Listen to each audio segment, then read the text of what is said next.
श्रीमती सोनिया गांधी जी।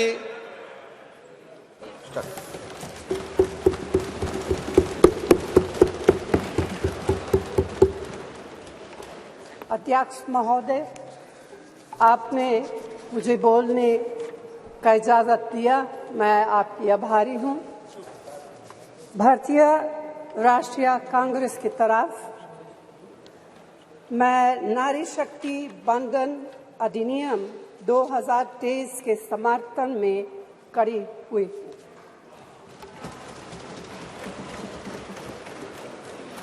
धुएं से भरी हुई रसोई से लेकर रोशनी से जगमगाती हुई स्टेडियम तक भारत की स्त्री का सफर बहुत लंबा है, लेकिन आखिरकार उसने मंजिल को छू लिया है। उसने जन्म दिया, उसने परिवार चलाया, उसने पुरुषों के बीच तेज दौड़ लगाई और असीम धीरज के साथ अक्सर खुद को हारते हुए लेकिन आखिरी बाजी में जीतते हुए देखा। भारत की स्त्री के हृदय में महासागर जैसा धीरज है। उसने खुद के साथ हुई बेईमानी की शिकायत नहीं की और सिर्फ अपने फायदे के बारे में कभी नहीं सोचा। उसने नदियों की तरह सबकी भलाई के लिए काम किया है और मुश्किल वक्त में हिमालय की तरह अडिग रही। स्त्री के धैर्य का अंदाज लगाना नामुमकिन है। वह आराम को नहीं पहचानती और तक जाना भी नहीं जानती। हमारे महान देश की माँ है स्त्री, लेकिन स्त्री ने हमें सिर्फ जन्म ही नहीं दिया है, अपने आंसुओं खून पसीने सींचकर हमें अपने बारे में सोचने लायक, बुद्धिमान और शक्तिशाली भी बनाया है। अध्यक्ष महोदय, स्त्री का मेहनत, स्त्री का गरिमा और स्त्री के त्याग की पहचान करके ही हम लोग मनुष्यता की परीक्षा में पास हो सकते।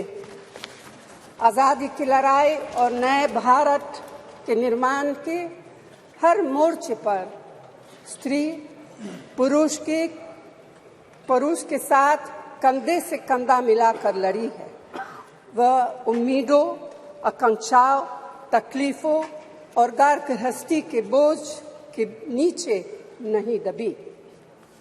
सरोजिनी नायडू, सुचेता कृपलानी, अरुणा असफ अली, विजयलक्ष्मी पंडित, राजकुमारी अमृत कौर और उनके साथ तमाम लाखों महिलाएं से लेकर आज की तारीख तक स्त्री ने कठिन समय में हर बार महात्मा गांधी, पंडित जवाहरलाल नेहरू, सरदार पटेल, बाबा साहब अम्बेडकर और मौलाना आज़ाद के सपनों को जमीन पर उतार कर दिखाया है।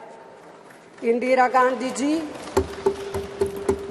गांधी जी का व्यक्तित्व इस सिलसिले में एक बहुत ही रोशन और जिंदा मिसाल है। अध्यक्ष महोदय, खुद मेरी जिंदगी का यह बहुत मार्मिक क्षण है। पहली दफा स्थानीय निकायों में स्त्री की भागीदारी तय करने वाला संविधान संशोधन मेरे जीवन साथी राजीव गांधी जी ही लाए थे।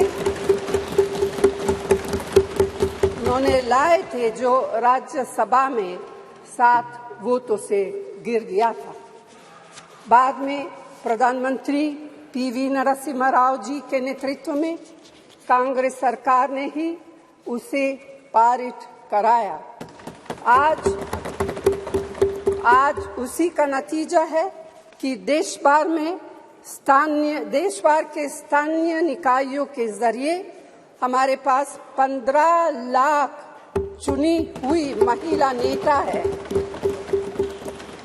राजीव गांधी जी का सपना अभी तक आधा ही पूरा हुआ है। इस बिल के पारित होने के साथ ही वह पूरा होगा।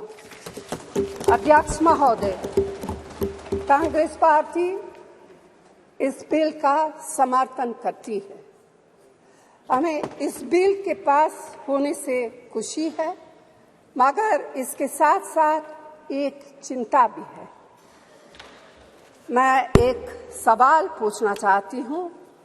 पिछले 13 वर्षों से भारतीय स्त्रियां अपनी राजनीतिक जिम्मेदारी का इंतजार कर रही हैं और अब उन्हें कुछ वर्ष और इंतजार करने के लिए कहा जा रहा है। कितने वर्ष? 2 वर्ष, 4 वर्ष, 6 वर्ष, 8 वर्ष? क्या भारत की स्त्रियों के साथ बर्ताव उचित है? भारतीय राष्ट्रीय कांग्रेस की मांग है कि यह बिल फौरन अमल में लाया जाए,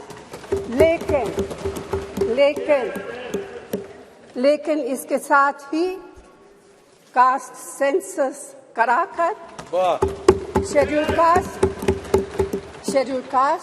शेड्यूल ट्राइब, ओबीसीज की महिलाओं के आरक्षण की व्यवस्था की गई।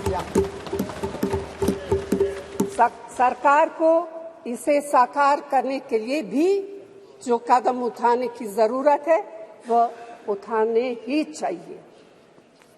अध्यक्ष महोदय, स्त्रियों के योगदान की स्वीकार करने और उसके प्रति आभार व्यक्त करना का यह सबसे उचित समय। इस बिल को लागू करने में और देरी करना भारत की स्त्रियों के साथ घोर नाइंसाफी है। भारतीय राष्ट्रीय कांग्रेस की तरफ से मैं आपके द्वारा सरकार से मांग करती हूं कि नारी शक्ति बंधन अधिनियम 2023 को उसके रास्ते की सारी रुकावटों को दूर करते हुए जल्दी से जल्दी लागू किया जाए। ऐसा करना न सिर्फ जरूरी है बल्कि संभव भी है। धन्यवाद।